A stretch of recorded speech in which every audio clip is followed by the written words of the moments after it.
आप सभी को मेरा नमस्कार।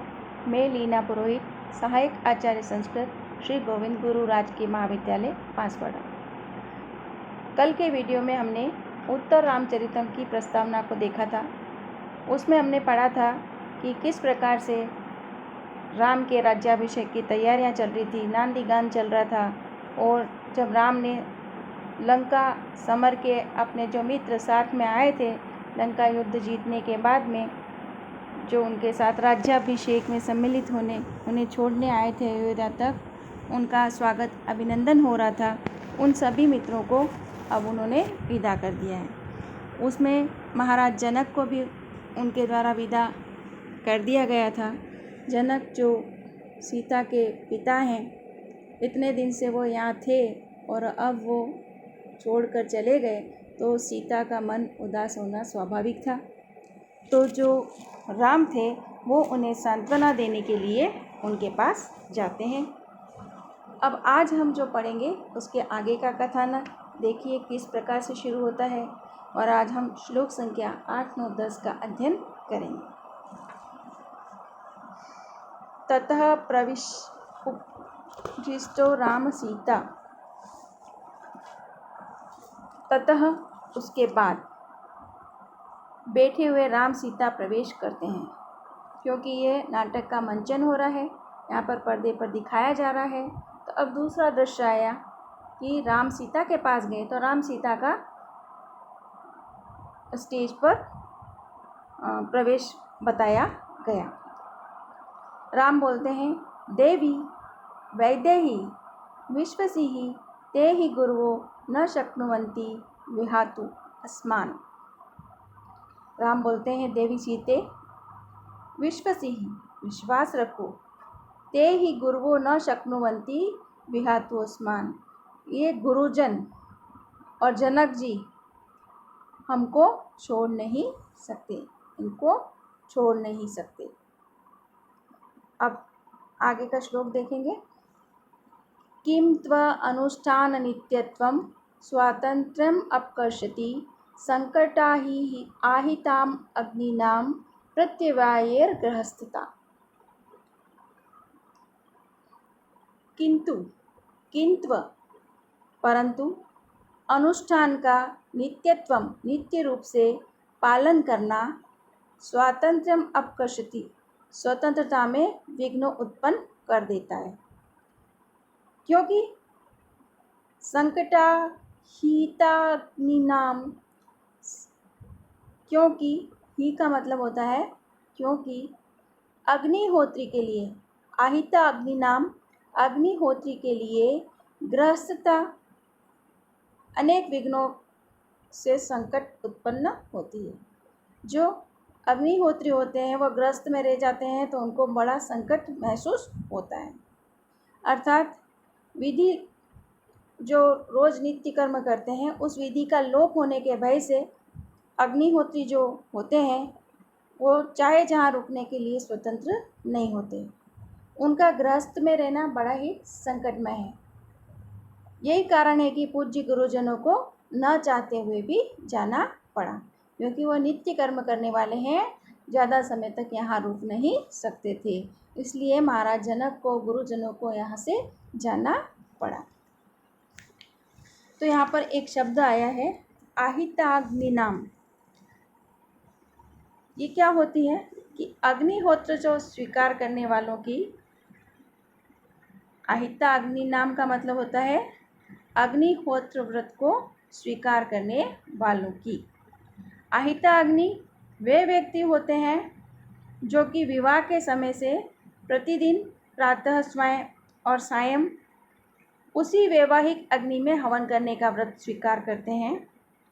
जो विवाह होता है, हवन में अग्नि जलती है, उसी वैवाहिक अग्नि में नित्य हवन करेंगे, ऐसा वो व्रत स्वीकार करते हैं और जीवन पर्यंत इस व्रत का पालन करते हैं।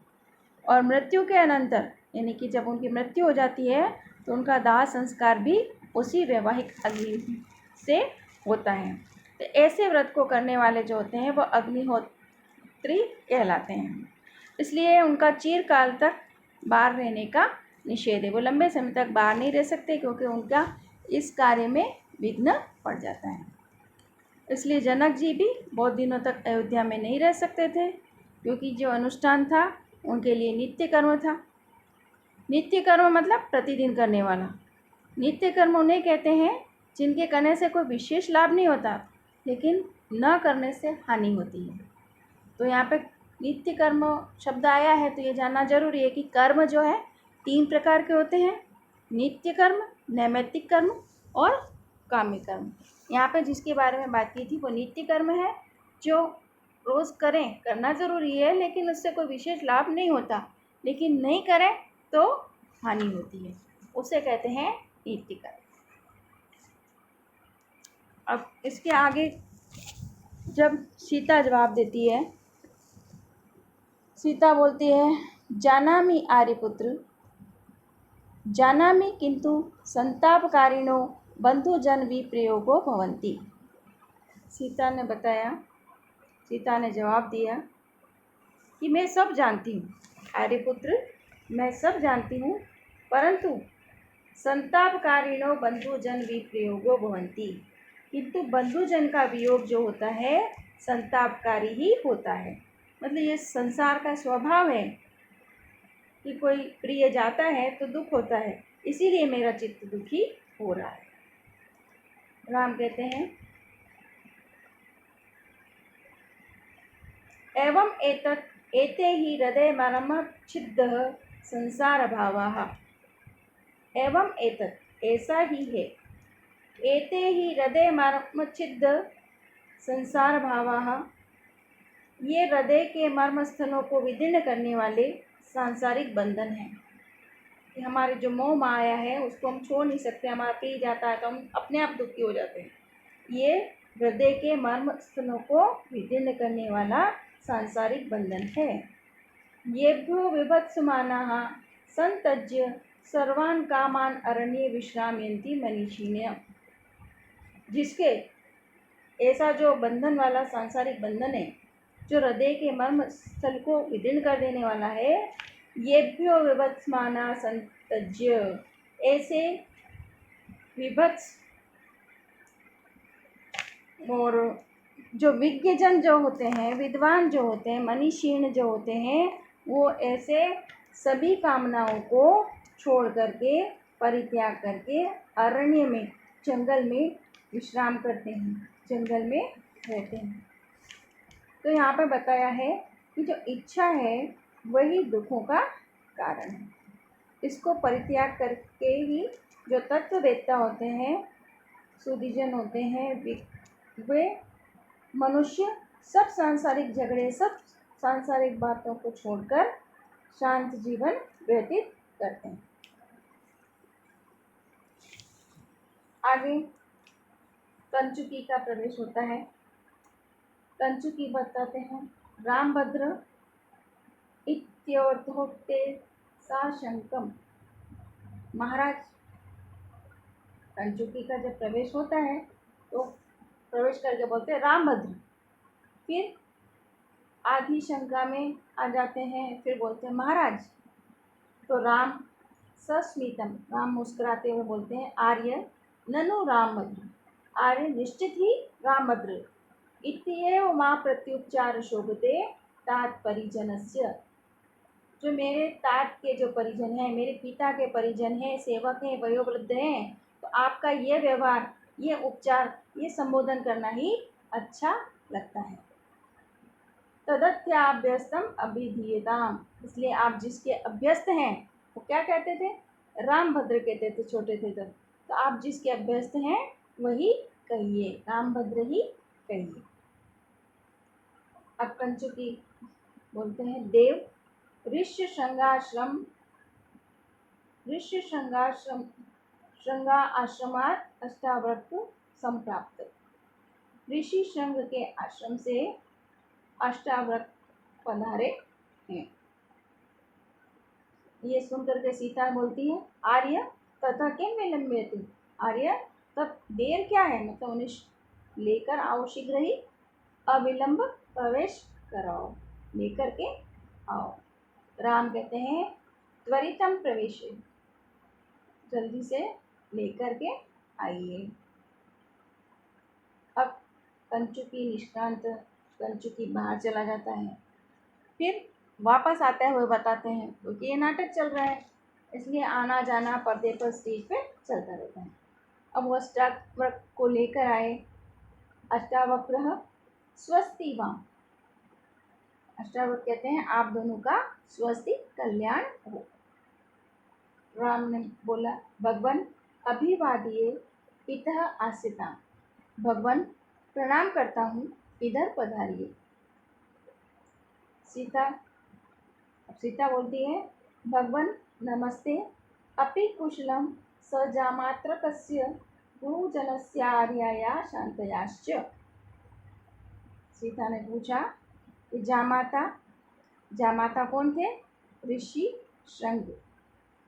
श्रृंग जामाता सहित कौशल्या आदि माताएं और गुरुजन और शांता देवी कुशल से तो हैं। राम बोलते हैं निर्विघ्न सोम पीति भावुकों में भगवान ऋष्य श्रृंग आर्या च शांता। सोम रस पीने वाले सोम पीति भावुकों में मेरे जीजा भगवान ऋषि श्रृंग आर्या च शांता, और आर्या शांता निर्विघ्न तो हैं यानी कि आनंद से तो हैं, सानंद हैं। सीता बोलती है अस्मान अपि स्मरति, हमको भी कभी याद करते हैं। स्मान अपि स्मरति, क्या कभी हमारा भी स्मरण करते हैं। अष्टावक्र उपविश्य, अष्टावक्र बैठ करके बोलते हैं अथ किम देवी कुल गुरुर भगवान वशिष्ठ त्वाम इदम आ। अष्टावक्र ने कहा हाँ देवी। फिर बोलते हैं वंश के गुरु, इक्ष्वासु वंश के गुरु, कुल गुरु कौन थे? वशिष्ठ। भगवान वशिष्ठ ने त्वाम इदम आ, तुम्हारे लिए यह कहा है, यानी कि यह संदेश भेजा।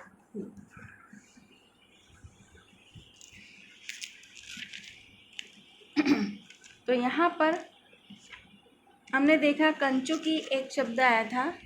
कंचुकी जो है वो शुद्ध चरित्र पात्र होता है। अंतपुर में रहने वाला वृद्ध ब्राह्मण जो होता है उसे कंचुकी कहते हैं। और अष्टावक्र के बारे में हम थोड़ी सी जानकारी ले लेते हैं कि अष्टावक्र कौन थे। अष्टावक्र अष्टसु अव्ययेषु वक्र, जिनके 8 अंग टेढ़े मेढ़े, वो कौन कहलाए? अष्टावक्र। तो कहा जाता है कि कहोड़ नामक ऋषि थे, उन्होंने अपने गुरु उद्दालक की कन्या सुजाता से विवाह किया था। एक बार वो शिष्यों के बीच में बैठे हुए थे तो कहोड़ से सुजाता के पूर्ण गर्भ ने कहा, उनकी पत्नी सुजाता थी, वो गर्भवती थी, पूर्ण गर्भ था, तो गर्भ में से आवाज़ आई। उन्होंने कहोड़ को कहा, कहोड़ कौन थे? उस गर्भ बच्चे के पिता। पूर्ण गर्भ ने क्या कहा? पिताजी आप सारी रात पढ़ते हैं परंतु वह ठीक नहीं होता। तो पिता को यह सुनकर बहुत क्रोध आया, उन्होंने उसे शाप दे दिया कि तू अभी से ऐसी टेढ़ी मेढ़ी बात करता है, जा 8 अंगों से वक्र हो जा। तो समय पर फिर वह गर्भ अष्टावक्र के रूप में अवतीर्ण हुआ। जो पैदा हुआ तो वो अष्टावक्र था, 8 जगह से टेढ़ा था, तो इसलिए इसका नाम पड़ गया अष्टावक्र। अष्टावक्र जो थे वो बड़े मेधावी थे। राजा जनक की सभा में उन्होंने शास्त्रार्थ किया और बंदी के द्वारा पराजित जो उनके पिता थे उनको शास्त्रार्थ के द्वारा मुक्त कराया। तो फिर उनके पिताजी ने उन्हें वरदान दिया और समंगा नदी में स्नान करने से वो सीधे हो गए थे। ये थे अष्टावक्र।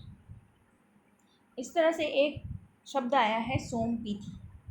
सोमपीति यानी सोम रस का पान करने वाले।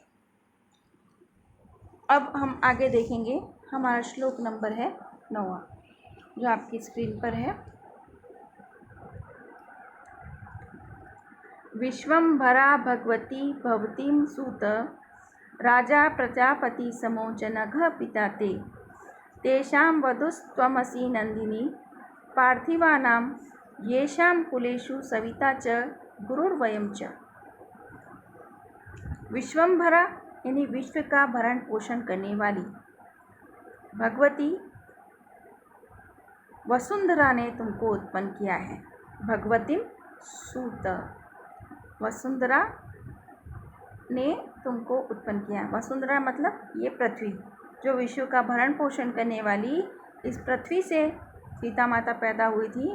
तो श्लोक है विश्वम्भरा भगवती भगवती सूत, विश्व का भरण पोषण करने वाली भगवती वसुंधरा ने तुमको उत्पन्न किया है। राजा प्रजापति समो जनकः पिता ते, प्रजापति के समान यानी ब्रह्मा जी के समान जो राजा जनक हैं वो तुम्हारे पिता हैं। तेषां वधूस्त्वमसि नंदिनी, हे नंदिनी आनंदमयी सीते, तुम उन राजाओं की, पार्थिवानाम यानी राजाओं की, उन राजाओं की कुल वधू हो। येषां कुलेषु सविता च गुरुर्वयं च, जिनके कुल में भगवान भास्कर, सविता सूर्य और हम गुरु हैं।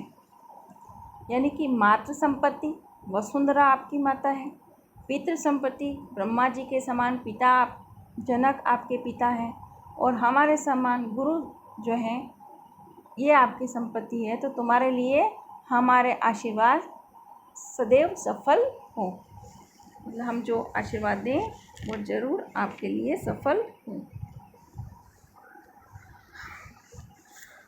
आगे देखेंगे। तत्किम अन्यात् आशास्मय केवलम वीर प्रसवा भूया। तत्किम इससे अधिक और क्या आशीर्वाद दें। तत्किम अन्यात् आशास्महे इससे अधिक और क्या आशीर्वाद दें। केवलम वीर प्रसवा भूया हमारी तो केवल यही शुभकामना है कि तुम वीर प्रसविनी हो, वीरों को जन्म देने वाली हो। उनका ये संदेश सुनकर राम बोलते हैं अनुग्रहिता स्म, हम कृतार्थ हो गए हैं। आशीर्वाद पा करके हम कृतार्थ हो गए। आशीर्वाद किसने दिया था? गुरु वशिष्ठ ने, जो कि श्रृंग ऋषि के यज्ञ में सम्मिलित होने गए थे।